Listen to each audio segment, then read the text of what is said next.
Hello दोस्तों, welcome back to Hindi वार्ता साहित्य चैनल में आपका स्वागत है। आज हम व्याकरण से संबंधित महत्वपूर्ण प्रश्नोत्तरी को डिस्कस करने वाले हैं। हम चारों ही ऑप्शंस को पूरे डिटेल के साथ डिस्कस करने वाले हैं। यकीन मानिए आपके आने वाले हर एग्जाम के लिए प्रश्न बहुत ही महत्वपूर्ण है। तो चलिए जल्दी से वीडियो को शुरू करते हैं। क्वेश्चन नंबर 1 है हमारे पास, एक मिनट। क्वेश्चन नंबर 1 है, व्याकरण का क्या अर्थ होता है? तो ऑप्शन आपका डी बिल्कुल सही हो जाएगा। पृथक पृथक करना, विश्लेषण करना, भली भांति समझना, ये सभी होते हैं, है ना। क्योंकि व्याकरण शब्द वी प्लस आ प्लस करण से बना है, जिसका अर्थ होता है पृथक करना, विश्लेषण करना या भली भांति समझना, है ना। क्योंकि व्याकरण हमें भाषा को शुद्ध रूप से पढ़ना, समझना, बोलना और लिखना का ज्ञान करवाता है। ठीक है, आगे चलते हैं। क्वेश्चन नंबर 2 है, व्याकरण को कितने भागों में बांटा गया है? तो व्याकरण को 4 भागों में बांटा गया है। मोस्ट इंपॉर्टेंट है आपका, और ये 4 भाग है आपके: वर्ण विभाग, शब्द विभाग, पद विभाग और वाक्य विभाग। ठीक है, आगे चलते हैं क्वेश्चन नंबर 3 की तरफ। शब्द ज्ञान जनक व्याकरणम किसका कथन है? तो ऑप्शन ए बिल्कुल सही हो जाएगा आपका। ऑप्शन ए पतंजलि जो है वो बिल्कुल सही हो जाएगा। ठीक है, अगर पाणिनि की बात करें तो पाणिनि ने जो है वो व्याकरण के लिए कहा है कि व्याकरण वह शास्त्रीय विद्या है जिससे शब्दों को शासित करने वाले नियमों का निरूपण किया जाता है। ठीक है, वहीं पर अगर आप भामा की बात करें तो भामा जो है आपके ऑप्शन सी, भामा की अगर बात करें तो इन्होंने काव्य अलंकार नामक ग्रंथ की रचना की थी, जो कि 6 परिच्छेदों में था, है ना। उसके बाद अगर भरत मुनि की बात करें तो भरत मुनि ने जो है वो आपका प्रसिद्ध रचना नाट्य शास्त्र लिखा है, जिसमें नाटक के सभी पक्षों को जो है वो विस्तृत रूप से बताया गया है। और नाट्य शास्त्र को पंचम वेद भी कहा जाता है, जिसमें 36 अध्याय हैं। अच्छा, एक इंपॉर्टेंट बात भरत मुनि की आती है कि भरत मुनि ने नाट्य शास्त्र में 10 गुण, 10 दोष तथा 4 अलंकार माने हैं। सिर्फ 4 ही अलंकारों को इन्होंने माना है: यमक, उपमा, रूपक तथा दीपक। ठीक है, इनको ही इन्होंने माना है। ठीक है, आगे चलते हैं।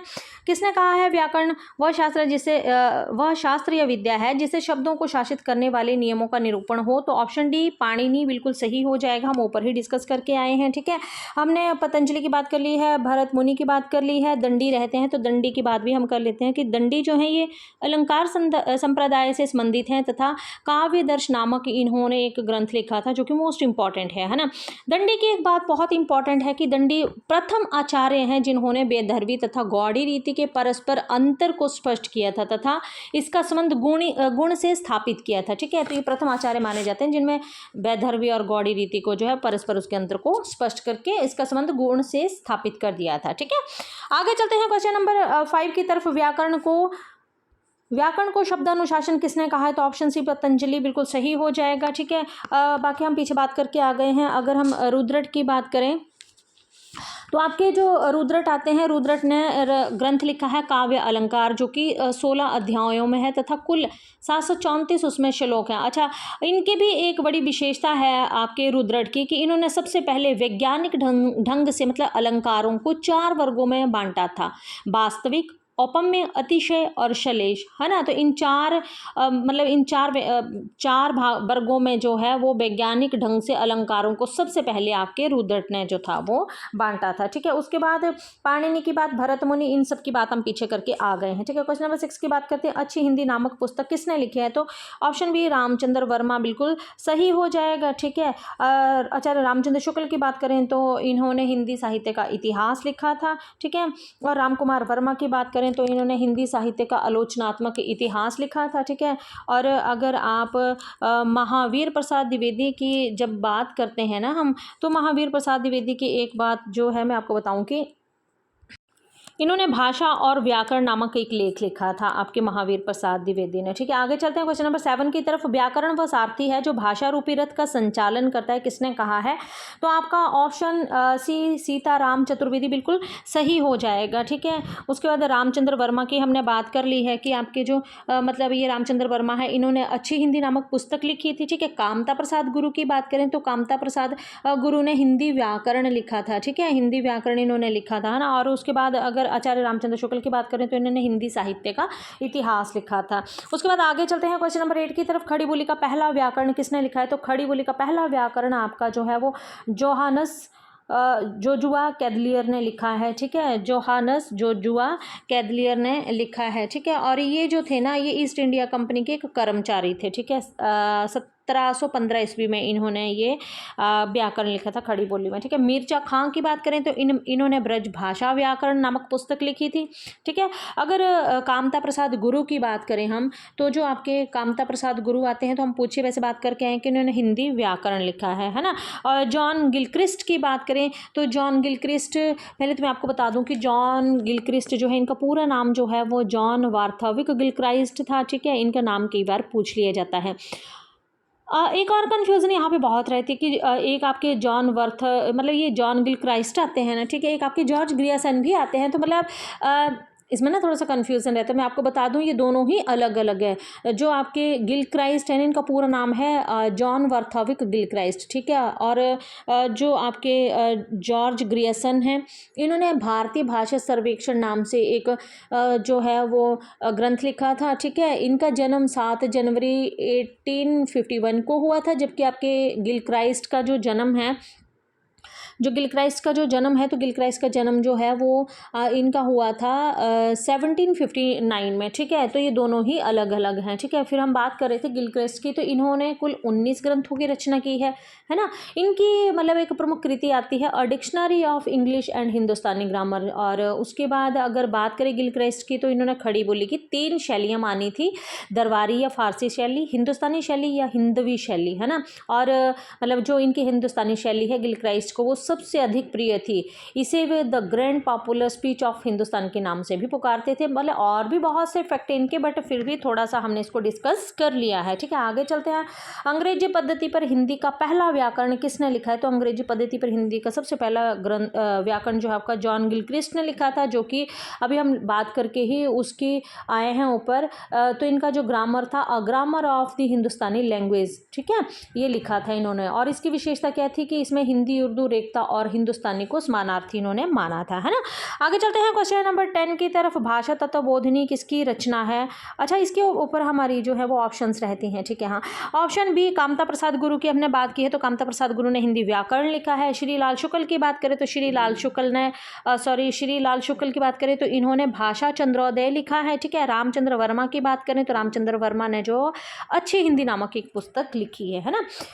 आगे चलते हैं क्वेश्चन नंबर 10 की तरफ। भाषा तत्वबोधिनी किसकी रचना है? तो ये आपकी राम जतन, ऑप्शन बी बिल्कुल सही हो जाएगा। श्री लाल की अगर हम बात करें तो इन्होंने भाषा चंद्रोदय लिखा है, ठीक है। नवीन चंद्र राय की अगर हम बात करें तो आपके ये जो आते हैं आपके नवीन चंद्र राय, तो इन्होंने नवीन चंद्रोदय नामक एक मतलब ये लिखी थी, पुस्तक लिखी थी, ठीक है। और राजा शिव प्रसाद सितारे हिंद की अगर बात करें तो शिव प्रसाद ने हिंदी में जो है हिंदी व्याकरण लिखा था, ठीक है। सितारे हिंद ने क्या लिखा था? ये हिंदी व्याकरण लिखा था। अच्छा, मैं अगर हिंदी व्याकरण की बात करूँ तो हिंदी व्याकरण एक आपका कामता प्रसाद गुरु, ठीक है। हिंदी व्याकरण राजा शिव प्रसाद सितारे हिंद, और एक आपका आता है मुझे अभी थोड़ा रिकॉलिंग मैं कर पा रही हूँ कि एक आपके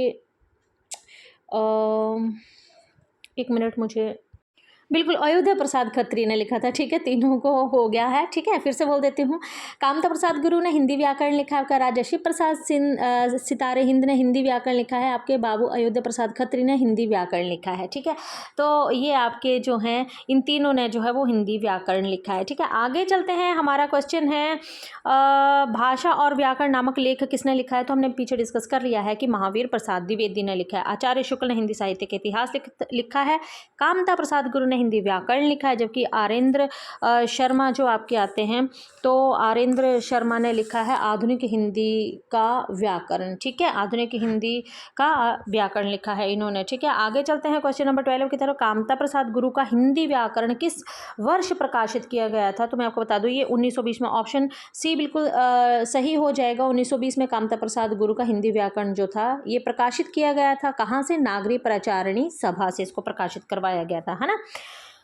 क्वेश्चन नंबर 13 है, राष्ट्रभाषा का प्रथम व्याकरण कौन सा है? पंडित किशोरी दास वाजपेयी, ऑप्शन ए जो है वो बिल्कुल सही हो जाएगा, ठीक है। पंडित किशोरी दास वाजपेयी जो है ना आपके, इन्होंने एक तो आपका ये हिंदी शब्दानुशासन भी लिखा है, ठीक है। एक इनका राष्ट्रभाषा का प्रथम व्याकरण इन्होंने लिखा है किशोरी दास वाजपेयी ने, और एक इनका आता है हिंदी शब्दानुशासन। तो हिंदी शब्दानुशासन इनका मोस्ट इंपॉर्टेंट है, बहुत बार पूछा जाता है ना। आगे चलते हैं। तो आधुनिक हिंदी का आधार व्याकरण किसने लिखा है? तो हम पीछे डिस्कस करके आए हैं कि आपके आरेंद्र शर्मा ने लिखा है आधुनिक हिंदी का आधार व्याकरण। ठीक है, आधुनिक हिंदी का आधार व्याकरण जो है ये आपका आरेंद्र शर्मा ने लिखा है। कामता प्रसाद गुरु की बात करें तो बार बार में हमने डिस्कस किया है कि हिंदी व्याकरण लिखा है। किशोरी दास वाजपेयी ने आपका हिंदी शब्द अनुशासन और राष्ट्रभाषा का प्रथम व्याकरण लिखा है। नंद दुलारे वाजपेयी को हम कैसे भूल सकते हैं? ठीक है, नंद दुलारे वाजपेयी की मतलब हिंदी साहित्य 20वीं शताब्दी इनकी प्रथम कृति आती है आपकी नंद दुलारे वाजपेयी की, है ना। चलिए आगे चलते हैं। हिंदी शब्द अनुशासन किसने लिखा है? तो ऑप्शन फिर से वही क्वेश्चन है। ऑप्शन ए पंडित किशोरी दास वाजपेयी ने लिखा है। ठीक है, आरेंद्र का हमने डिस्कस कर लिया है कि आधुनिक हिंदी का आधार व्याकरण इन्होंने लिखा है। कामता प्रसाद गुरु की हमने बात कर ली है कि कामता प्रसाद गुरु ने हिंदी व्याकरण लिखा है। ठीक है, और नंद दुलारे वाजपेयी हिंदी साहित्य 20वीं शताब्दी इनकी प्रथम कृति है। ठीक है, ये भी इन्होंने लिखा है और इसके साथ साथ इन्होंने आधुनिक हिंदी साहित्य भी लिखा है आपके नंद दुलारे वाजपेयी ने, है ना। आगे चलते हैं क्वेश्चन नंबर 16 की तरफ। भाषा प्रभाकर किसकी रचना है? तो आपका ऑप्शन जो है सी बिल्कुल सही हो जाएगा, बाबू रामचरण सिंह, है ना। अयोध्या प्रसाद खत्री की अगर हम बात करें तो अयोध्या प्रसाद खत्री की अभी हम पीछे डिस्कस करके आए थे कि इन्होंने हिंदी व्याकरण लिखा है।